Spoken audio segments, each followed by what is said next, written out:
There was a hunter in the woods who, after a long day of hunting, was in the middle of an immense forest. It was getting dark, and having lost his bearings, he decided to head in one direction until he was clear of the increasingly oppressive foliage. After what seemed like hours, he came across a cabin in a small clearing. Realizing how dark it had grown, he decided to see if he could stay there for the night. He approached and found the door ajar. Nobody was inside. The hunter flopped down on the single bed, deciding to explain himself to the owner in the morning. As he looked around, he was surprised to see the walls adorned by many portraits, all painted in incredible detail. Without exception, they appeared to be staring down at him, their features twisted into looks of hatred. Staring back, he grew increasingly uncomfortable. Making a concerted effort to ignore the many hateful faces, he turned to face the wall, and, exhausted, he fell into a restless sleep. Face down in an unfamiliar bed, he turned blinking in unexpected sunlight. Looking up, he discovered that the cabin had no portraits, only windows.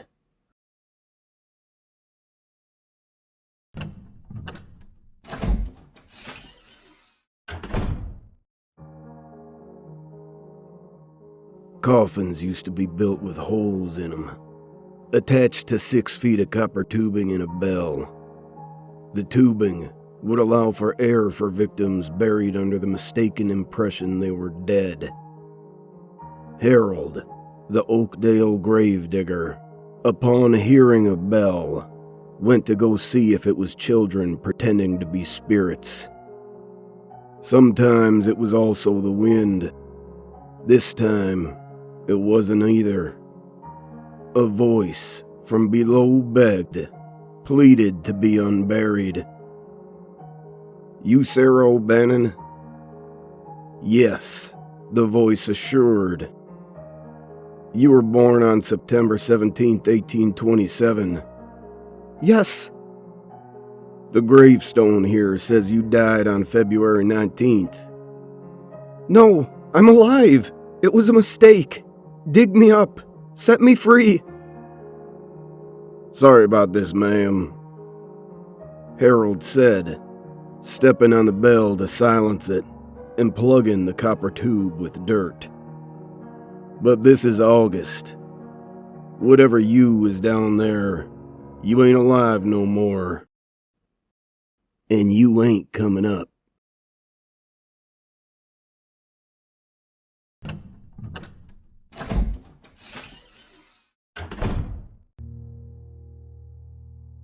In Berlin, after World War II, money was short, supplies were tight, and it seemed like everyone was hungry. At that time, people were telling the tale of a young woman who saw a blind man picking his way through a crowd. The two started to talk. The man asked her for a favor. Could she deliver the letter to the address on the envelope? Well, it was on her way home, so she agreed. She started to deliver the message when she turned around to see if there was anything else the blind man needed. But she spotted him, hurrying through the crowd without his smoked glasses or white cane.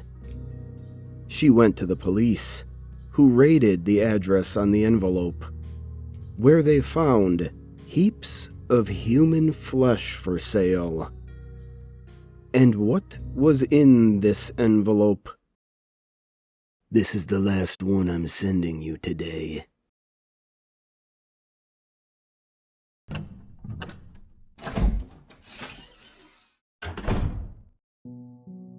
Daddy, I had a bad dream.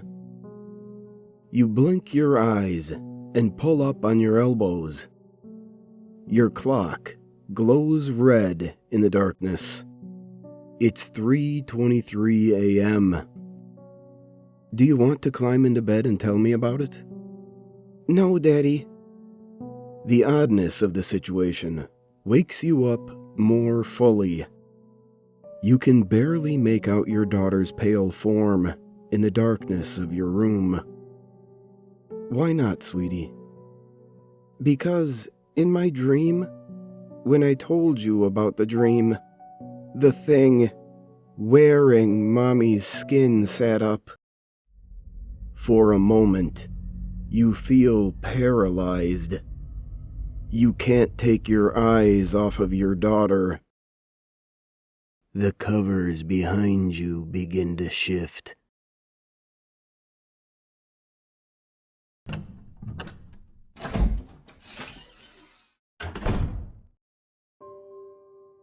In the winter of 1944, with overtaxed supply lines in the Ardennes, a German medic had completely run out of plasma, bandages, and antiseptic. During one particularly bad round of mortar fire, his encampment suddenly became a bloodbath. The survivors claimed to hear, above the screams and barked commands of their lieutenant, someone cackling with almost girlish glee. The medic made his rounds during the fire, in almost complete darkness, as he had so many times before, but never this short on supplies. The bombardment moved to other ends of the line. Most men dropped off to sleep in the still dark hours of the morning. New Year's Day, 1945. The men awoke at first light with screams. They discovered that their bandages were not typical bandages at all, but hunks and strips of human flesh. Several men had been given fresh blood transfusions, with no blood supplies available. Each treated man was almost completely covered, head to toe, with a maroon stain of blood. The medic was found sitting on an ammunition tin, staring off into space.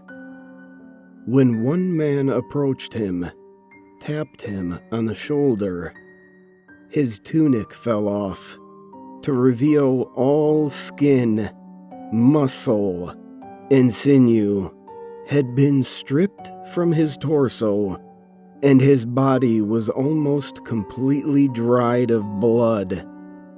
In one hand was a scalpel, and in the other, a blood transfusion vial. None of the men treated for wounds that night, in that camp, saw the end of January 1945.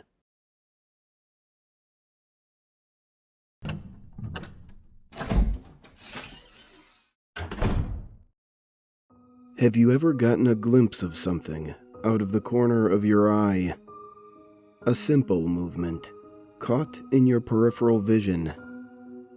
Most will simply dismiss this as a shadow brought about by a flickering candle, or perhaps a pet jumping down from a piece of furniture. 99 out of 100 times, these people are right. But then, There's that one elusive sight. It can easily be explained by the above conditions, but something feels wrong about it. A chill down your spine, a slight pain in your side, maybe even a complete blanking of your mind, only to recede moments later. Should any of these symptoms be felt, there may be cause for worry. Our peripheral vision is designed to catch motion, even in the dark. This was used to defend against predators in our early days, and as with many aspects of our human nature, it has remained, but weakened. This view, out of the corner of our eyes, still alerts us to danger. And although predators have dropped on the list of dangers we may face today, they still exist. Should you ever feel that odd chill in your back, try not to focus on that shadow you saw in the corner of your eye. It might be better not to see.